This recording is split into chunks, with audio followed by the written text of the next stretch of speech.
Indépendance totale. 7h, 10h sur Radio Courtoisie, ligne droite, Corentin Périni.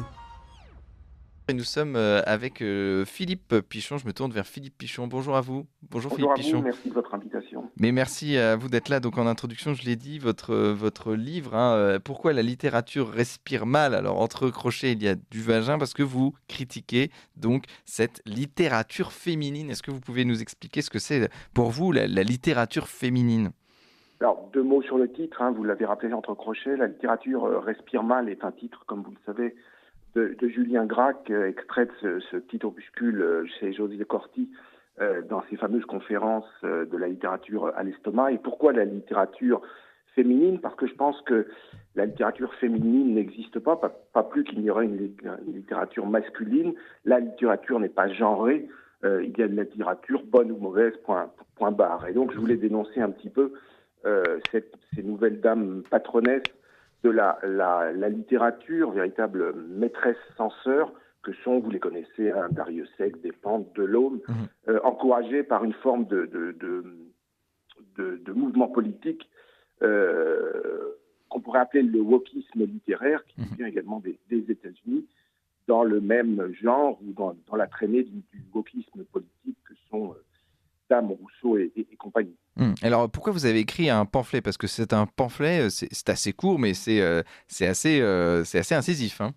Eh bien, merci. Alors, je prends ça comme un compliment, parce que je pense qu'à réalité obscène, langage brutal, et donc, plutôt qu'un essai classique, mettons classique entre guillemets, j'avais voulu prendre la plume, me mettre dans la trace, c'est un peu présomptueux ce que je vais vous dire, de Léon Bloy ou de Céline, par exemple, en attaquant vivement les auteurs que je dénonce, en tête de gondole, si je puis dire, Annie Ernaux.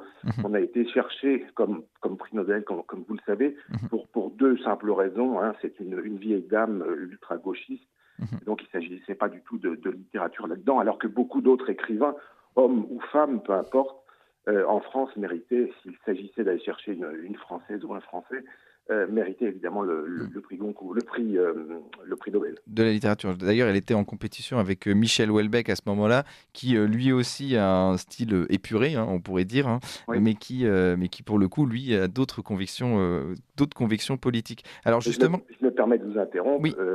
Style épuré de Houellebecq, pas style du tout chez Ernaux. Oui, voilà, c'est ça. Exact. Alors justement, qu'est-ce que vous reprochez à Dariussec, Despentes, Delhomme et Annie Ernaux ? Parce que donc c'est une écriture féminine. Toutes les femmes, évidemment, n'écrivent pas comme ça. Vous parlez après d'écrivains féminins que vous appréciez particulièrement. Mais qu'est-ce que vous reprochez à Annie Ernaux, à Dariussec, à Despentes, à Delhomme ? Déjà, un manque de style pour la plus... Absolument. Pardon de vous interrompre, Renaud.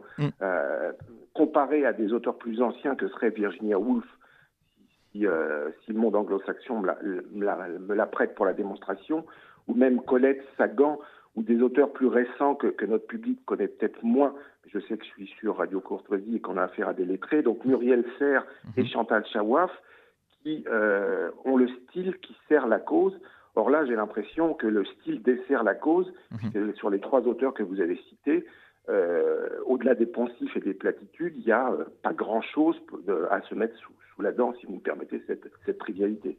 Oui, justement. Et donc vous dites que notamment Annie Ernaux aurait plus gagné le prix Nobel de la sociologie que la littérature. Est-ce que finalement, cette écriture féminine fait plus de la sociologie qu'autre chose ? Et puis il y a aussi une place prépondérante de la sexualité. Alors vous allez me dire dans Michel Houellebecq aussi, mais il y a cette sexualité, c'est une libération de la femme qui peut parler enfin de sa sexualité. Alors voilà, c'est ce discours de dire avant il y avait un patriarcat qui empêchait les femmes notamment de parler de sexualité, et là elles sont libérées parce qu'elles peuvent enfin écrire des romans où elles parlent de leur sexualité, et une sexualité qu'elles ont choisie, notamment avec Annie Ernaux qui a des relations sexuelles avec des jeunes hommes. Oui. Ouais. Vous avez raison, sauf qu'on n'a pas attendu Annie Ernaux.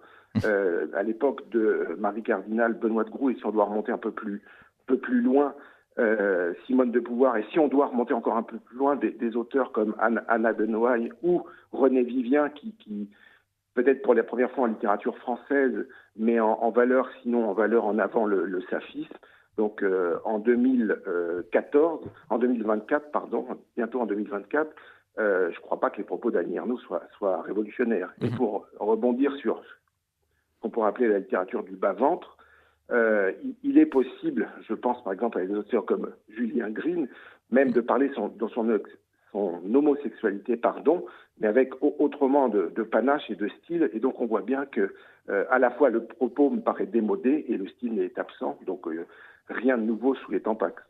Et Julien Green, justement, avait plutôt une dimension spirituelle, était complètement torturé, notamment par son orientation sexuelle. Je voulais vous parler aussi de femmes qui ont pour vous un style qui, justement, n'est pas dans cette littérature féminine, notamment Orsenard, Noailles, René Vivien, Colette. Tout ça, ce sont des gens qui sont pour vous des écrivains insurpassables.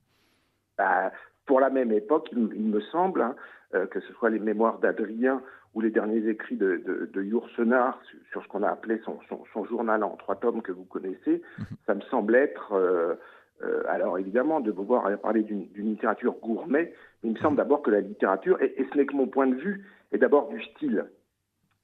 Et que s'il n'y a pas de style, il est difficile d'aller accrocher le lecteur avec des propos fussent-ils intéressants. Et dans le cas des écrivaines, on parle d'écrivaines et même d'auteurs, eux, maintenant, bon, pourquoi pas, ces deux launes dépendent d'Arieux-Sec et Ernaux me semblent en manquer cruellement, quoi.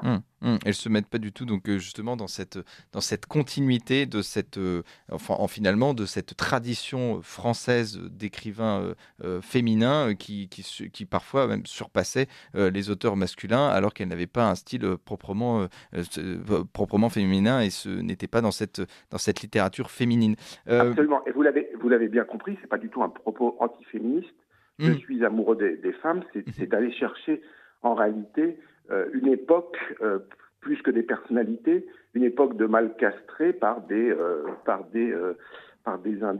indigènes ou des indiennes qui n'ont pas beaucoup de plumes à leur ramage. Voilà ce que je dis dans ce livre. J'ajoute que vous avez parlé et c'est pas une époque, je pense qu'il existe, je ne les ai pas encore trouvés dans notre époque contemporaine, certainement des auteurs ou des écrivains qui mériteraient l'attention. Je cite même des gens inconnus, vous avez vu, c'est-à-dire pour dire que je m'en prends pas, c'est pas une vengeance, je m'en prends pas aux têtes de gondole. Il existe, c'est la dernière démonstration du livre, quelques écrivains peu connus qui sont également des femmes et qui nous expliquent pendant la période du Covid, il n'y avait rien de mieux que des Godemichet. Pardon, mais on est en dehors me semble-t-il, du champ de la littérature. Tout à fait. Alors voilà, on aime les femmes et puis on aime les bons écrivains. Voilà. Merci Philippe Pichon. Je rappelle le titre de votre livre, Pourquoi la littérature respire mal, avec donc entre crochets la littérature du vagin, la littérature féminine, les daltoniennes de l'écriture inclusive, aux éditions du Verbe Haut. Merci à vous Philippe Pichon.